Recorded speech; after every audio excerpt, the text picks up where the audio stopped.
Welcome back to the 76 Capital Sports Leadership Show. My name is Wayne Kimmel, managing partner of 76 Capital, the sports tech venture capital company. On this show, I interview top sports entrepreneurs, athletes, and executives who are shaping and many times changing the sports business industry. You can subscribe to our show on YouTube, Apple Podcasts, Spotify, and on our 76 Capital website. Today, my guest on our 76 Capital Sports Leadership Show is J.R. McCabe, the Chief Business Officer of Consumer Products at Sinclair.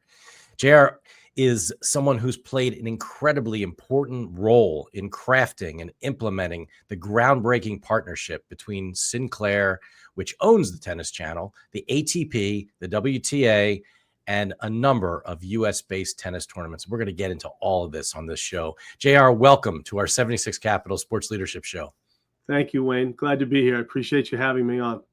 Yeah, really excited to have you on. I mean, maybe even just as we get started here, talk about Sinclair, maybe from a high level, and all the things that Sinclair owns and does. And then I really want to get into what you're doing with tennis. Sure. Thank you. Happy to share. Proud to share.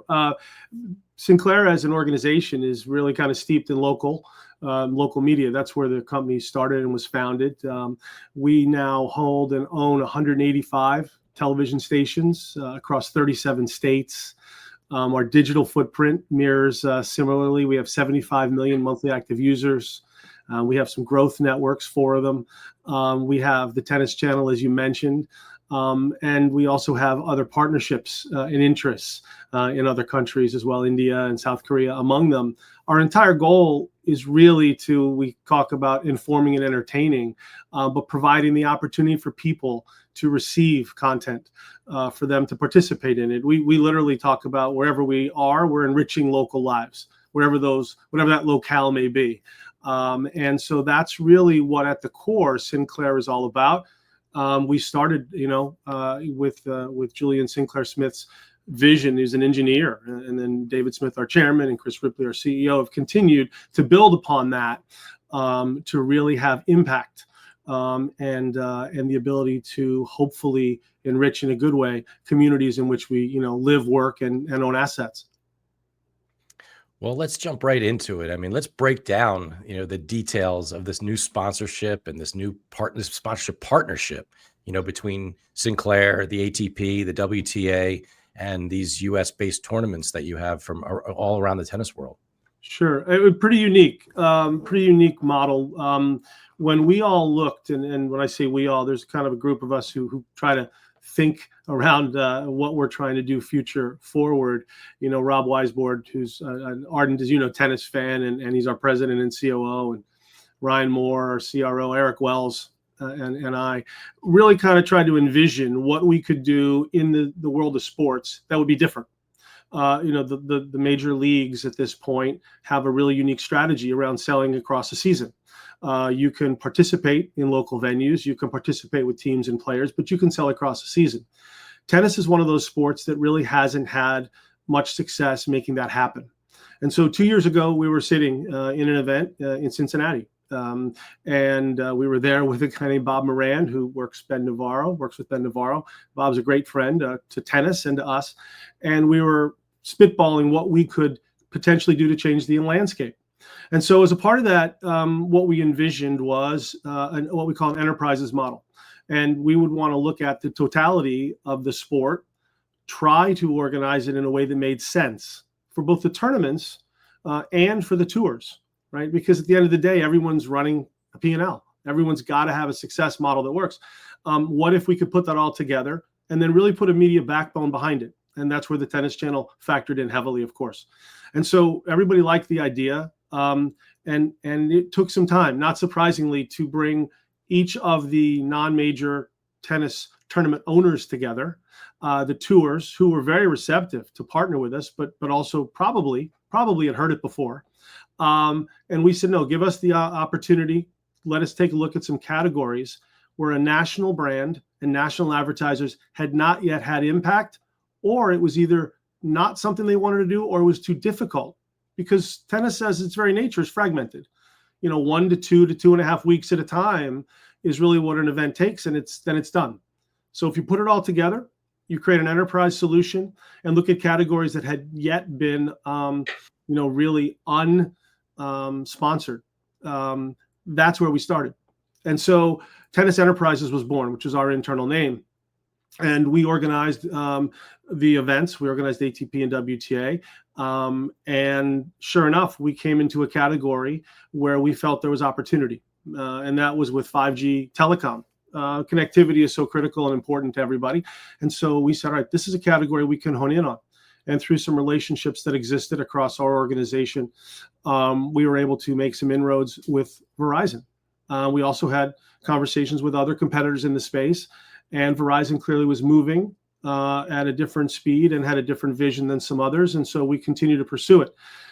So what happened essentially was we were able to put together a multi-year relationship in the US, where Verizon is now the exclusive category sponsor for 5G and telecom, across the events, across the season, across the sport, and you see them all the time. So now what we've built is an ability for their narrative, the storytelling, to continue.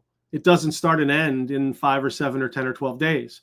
And now you can follow players.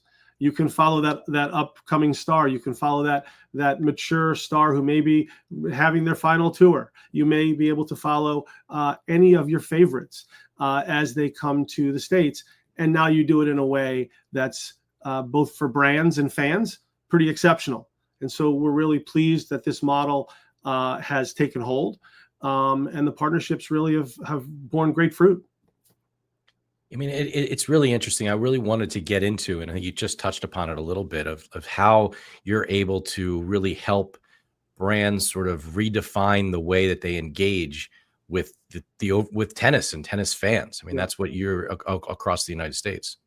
Yeah, we see it. I mean, it's such a popular sport. I mean, the funny part about it is there are so many people who you talk to that love it.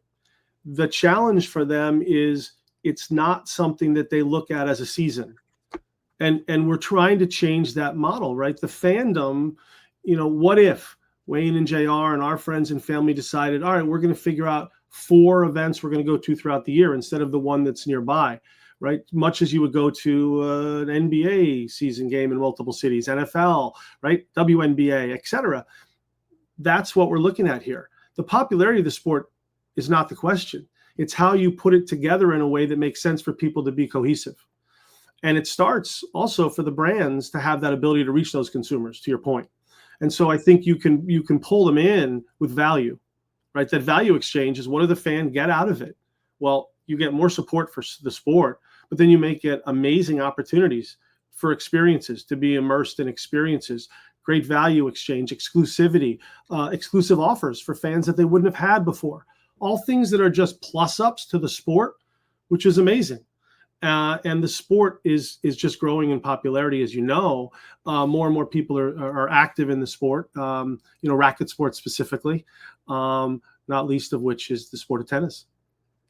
I remember you and I a couple of years ago, I was your guest at the US Open. We were sitting and we were about to leave, and this young kid, Alcaraz, at least for me, it was one of the first times ever seeing him. Certainly seeing him in person, and he played an unbelievable match. Ended up coming back and winning, kind of like how it seems like he always does now. And it was just so incredible. But to be able to have him on TV or be able to go and see him multiple times, and not just at the US Open, I think this is what you're describing here. It is, Wayne. I mean, it is, whether you're talking about, to your point, when we were there together, when you're talking about the epic Sinner Alcaraz match a few weeks back, 3rd or 4th longest, I think, in history of a major final. That ability to do it, and then you carry your fandom with you, right? It's not that you weren't a fan before, but now all of a sudden you're part of this mission. You're part of this entire annual ability to follow, and you look forward to it. And that messaging also has to be supported. And so by this type of model, we think we're creating something that's wholly different for this sport, while the other sports have been able to, capitalize on it. So I mean, it's amazing. And you and I were there as he was rising, right? It is amazing to think about a few years ago.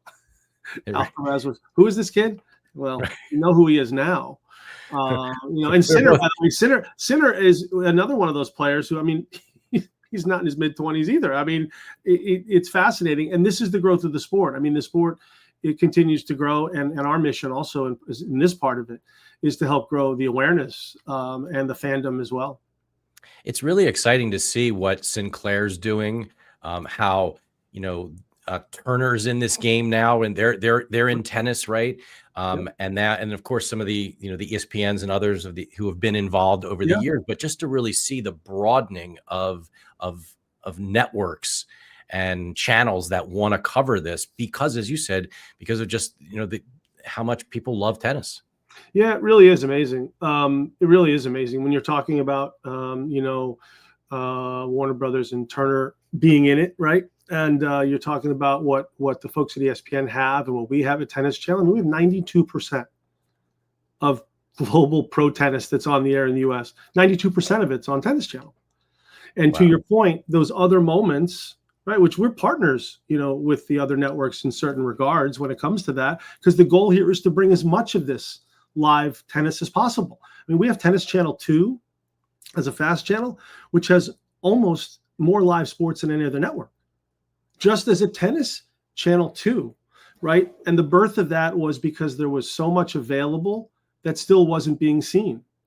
And so I think it is one of those areas. And again, you've heard me say this, right? I mean, sports is the last bastion of appointment viewing, live sports. I mean, there's nothing better, and there's nothing like the moment of live sports, or talking about it, right? Pre and post match, pre and post game, during the game, interviews, etc. And so we see that happening all the time, and we are committed at Sinclair and this sports team inside the company of really building on that. That's the goal. One of you just mentioned, pre and post. I think that's been so interesting to see. I mean, the pregame shows, the postgame shows, the different hosts that you have on there, and just kind of the magic that occurs, and talking about the game and really getting to know the personalities and the players themselves. It's been fascinating to see. It has been. I think you take a look at that. We're really pleased we're able to offer it. You take a look at the world since you and I met, and we talk about the Open when we were together there. The influencer-based ability that the players now bring, it continues every day, right? There's really no barrier to entry. So the greater influence, the greater opportunity for exposure, and it just grows, right? It's a domino. We're seeing it also in some of the other businesses we have. That's really, Wayne, the opportunity that people want to have. They want that connectivity. They want that connection to those players. And so really pleased to be able to bring that to them on set, side of court. Same thing for, football and basketball and baseball and the other sports in which we participate. But that's what we want to do, is that connectivity for the fan to be closer to the athlete. And because the athletes now are their own influencers and have been, literally for the last several years and continue to grow, that's the real magic of being able to give people relevant topics with the people who actually matter to them, or the players. Since you've announced this partnership, certainly the Verizon as such a big sponsor of all this, have other brands been coming to you and talking about what's next? We've been very fortunate that we have caused some inbound conversations to happen in ways that we hoped but didn't count on. Right? Never take anything for granted, and that it's also opened up other conversations with brands and major, opportunities to come to light. That people are like, well, how do I do that? What can I do in my category across the entirety of the sport? So yes, it's opened up a conversation with several folks. And again, we're being ever mindful of the fact that each of the events, right, has their own opportunity in the local market. So we want to make sure to be in partnership, which we are, with them and with the tours, so that we are being incremental in value. And that's how we look at it for any sport that we're participating in. But yeah, there have been several, many very good conversations the last 45 days or so. Well, that's tremendous. And look, you have the title of Chief Business Officer of Consumer Products. But when I always think about you, I always think about you as someone, you're the innovation guy. You're the guy who's thinking about what's next. You're the guy who has done things before things were, quote unquote, the thing to do or the cool thing to do. Let's talk about you and some of the things that you've done in your career and some of the things that you see that are, sort of maybe some of the next things that you're going to come out with over the, in the future. Well, that's humbling. I mean that. Thank you. We do have a really smart innovation team over here. I want to make sure to call them out because they're the real brains behind it. But I mean, some of the things I've been proud to be a part of, and everything's been a team, and it really is. It doesn't happen without a team. You may remember when you and I first met, I was bringing the sport of poker to subscription, and in one of my past lives, my old partners and I had purchased the media rights to the World Series of Poker. We certainly never would have envisioned the tragedy that COVID was, but we envisioned that people were going to be more working together in a virtual world. So we bought it. We partnered with Caesars. We created the first subscription video on demand network called PokerGO, and had the first live World Series of Poker on 3 platforms at the same time. So we had it on PokerGO, and we had it on ESPN, and we also had it on CBS All Access at that time. So really proud of that. That's probably one of the more forward-thinking ideas that I was proud to lead a team into. Much as we're trying to envision here, right? Different things, doing things differently, improving upon things that have already been done, because there are a lot of really smart people out there with whom we work. And trying to take those kinds of things are really, Wayne, really what we're trying to focus on. You mentioned, live sports. Yeah. It's the thing that it's the last bastion of quote unquote live entertainment. It's the thing people tune into. You have a lot of that at Sinclair with the tennis channel, with all the other events that you have. What are some of the things that you're thinking about with that and how to even enhance the experience that people have? Sure. I think, well, from a live point of view, I think, you're seeing us utilize a lot of the best technology in the space as it relates to, data capture and really what we're going to do with our fan group. We use a technology, Hawkeye in the tennis space. We're looking at how we can implement, you talk about innovation. We have an entire team, literally, from our innovation lab working on how AI is going to improve everything across our business, across our enterprise. But as it relates to sports, to your point, right? What is that specific conversation around how it increases or, basically is incremental to the fan experience? Is it data? Is it offering them something related, a recommendation of something in milliseconds in real time? So we're looking at that. We're also looking at how we can utilize this in the velocity of our making better sponsor and marketing opportunities available based on best practices, based on what's happening in the market. Where we can implement AI, we're looking at doing that. So I think it's existing technology. I think it's implementing new opportunities. And then last but not least, it's having the conversations with the potential brand partners, existing or future, of where they want to go. Some of this is like, what I call solution engineering, right? We're working on solutions that grow out of a conversation. This enterprise's conversation started in a suite in Cincinnati 2 years ago. It's got to come out of a conversation because I would hope that everyone thinks this is a fact, but half of really being somewhat intelligent or smart is knowing what you don't know, and let others participate in that conversation. And that solution building is what we're trying to do. We're doing the same thing, as we're building our podcast business. We're doing the same thing as we're leaning into utilizing our media as currency in the media for equity space. How we can do business with the assets we hold and own, the partners we have, but how we can do it differently.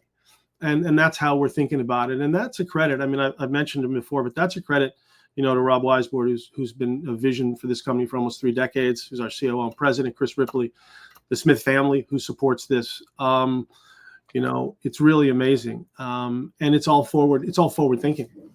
Well, what's really interesting is, you're saying, you talk about local, you have all these, physical events, right, that you're covering. You have the opportunity to bring brands there, have these conversations in suites and other places, and in and around the grounds, on the sets, right, behind the scenes.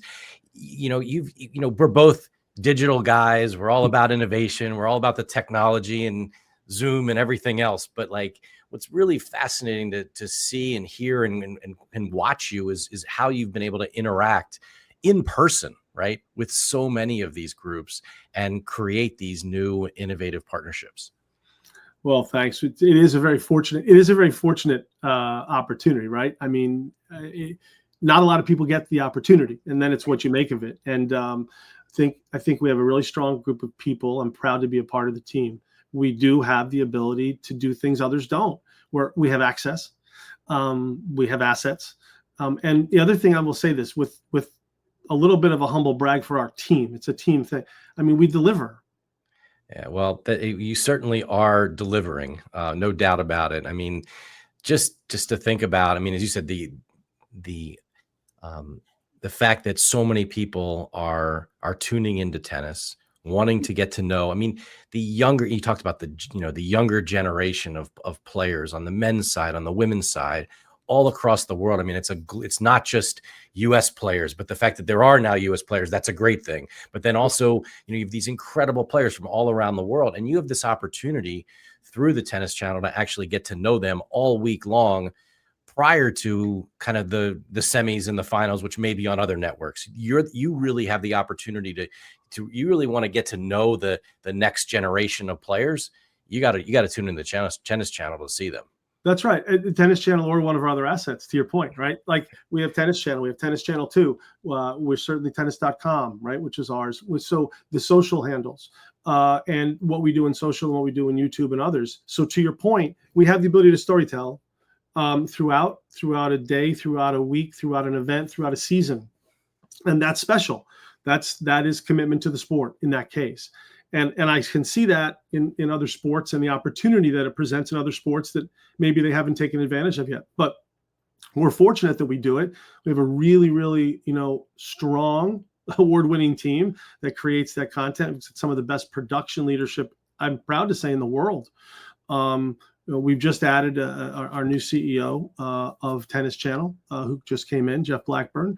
And so we have a team building that business that is going to do nothing but think about how to better the sport, the fan experience, and what's better for brands and fans, period. And that's in partnership, right, with the tours. That's in partnership with the tournaments. It does not happen, literally, without them. Well, you mentioned a couple other things that you're working on about the podcast business. Maybe share a little bit about what you and the team at Sinclair are doing around the world of podcasts today. Yeah, this is an interesting one. We're really proud of this, and there's again full team spirit in this one. Our Chief Digital Officer Kevin Kotlov and Eric Wells have worked on this one as well and lead it. We have 3, or depending on the week, 4 of the top sports podcasts in the business right now. And the idea was there was an ability to look at where the market was headed over the last couple of years, and then take what you'd asked about before, the influencer-based model around people that were known to the consumers or the fans of their sport. And so what we did was we put together last year a bundle of really, really strong podcasts. And this year have expanded upon it. I mean, we have a show called Throwbacks with Matt Leinart and Jerry Ferrara, where it's, sports meets Hollywood, meets entertainment, meets family. They talk about it all. You get a Heisman Trophy winner, you get an award-winning actor who loves sports, and Jerry, of course, is one of the biggest Knicks fans in the world. And you put them together, and it's an interesting idea, and it becomes really fun. And then all the pieces that come out of that, right, on the social side and everything else, we have the triple option, which is Rob Stone and Mark Ingram II and Coach Urban Meyer. And that is something you see a bit of on Fox on Saturdays on Big Noon. And we now have this triple option with them, which is just a really riveting, immersive experience talking about football, talking about the sport, talking about what's relevant and matters. We've got that happening. We just moved into the soccer space. Sydney LaRue and Ali Riley have BFFR. 2 legendary female athletes in the sport of soccer, legendary, who are in the space. So as you take a look at all the things we're doing, that all points to how you bring influencers into the business. And then last but not least, we're getting ready for World Cup next year, right? We've got men's World Cup next year. You've got women's World Cup in 27. Then you go Olympics in 28. I mean, the next 3 years, arguably, me, some of the most exciting sports time in the world, but unfiltered soccer with Landon Donovan and Tim Howard. Again, legendary. Yep. And we just had a big event at out in LA with them. And they're just, again, astonishingly informed, astonishingly well informed about everything that's happening, from team valuations to players to what's happening in expansion. So those 4 alone, and then we just announced another handful at the upfronts, which are basically, Wayne, going to take the national importance of a sport and utilize somebody who's got a local fan-based influence, like Cardell Jones from Ohio State, right? Mac Brown out of Texas, coach, right? All of these things are coming out in a world where we're tapping into, I guess, that zeitgeist of fandom around a team or a sport that's got national appeal, but local influence. And so that's where the podcast business is going, and it's been highly successful. We have major brands in those as well. We've got major brands from the sportsbook space, BetMGM. We've got major brands in like Wendy's, in those who are sponsoring that, with a lot of other folks knocking on the door who want to participate. That's really exciting. I mean, and then also you mentioned sort of the media for equity business, which is really starting to, get some incredible traction. Yeah, thank you. I'm going to do another shout out here. I apologize, but this is literally, you can tell we are genuinely a team. So we have a media for equity practice, which now starts and was pioneered by a gentleman in the company named Andrew Schnell, whom you and your team knows. And he and I co-lead that. And essentially, we're taking a significant sum of media capital each year in the form of inventory, advertising, digital, et cetera. And we're utilizing that as investment capital into other people's business. And we're making investments that really fit into our thesis around, informing, entertaining, improving people's lives.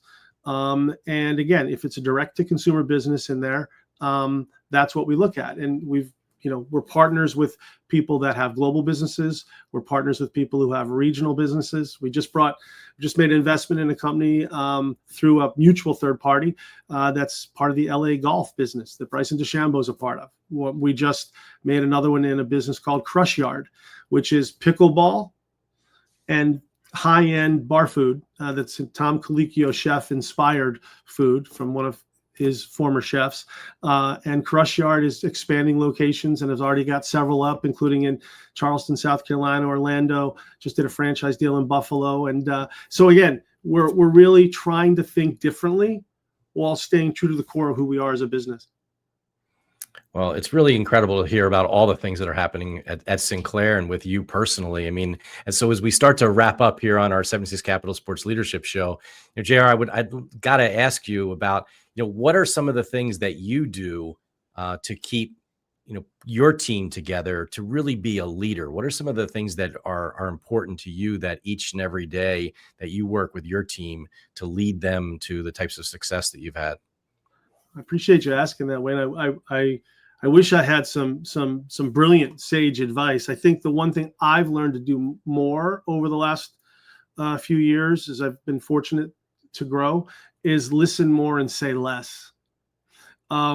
This solution, we talked about it when you asked before about sitting down with brands, right? Or partners, whether they're sports or partners. That's where it comes from. And I think that's a part of being able to understand and hear and listen, and then formulate an opinion. I'm certainly positive what I don't know, and so I want to be informed. I want to be educated all the time. So I think that's my number one piece of advice. And number two is I don't ever ask anyone to do something I won't do myself, ever. It's just, what, or I have done it. It's one of those situations where that's just really how I think you should lead. It's a team conversation. Everybody I've named on here today, and I'm sure I've left a lot of folks out, we are a team, period.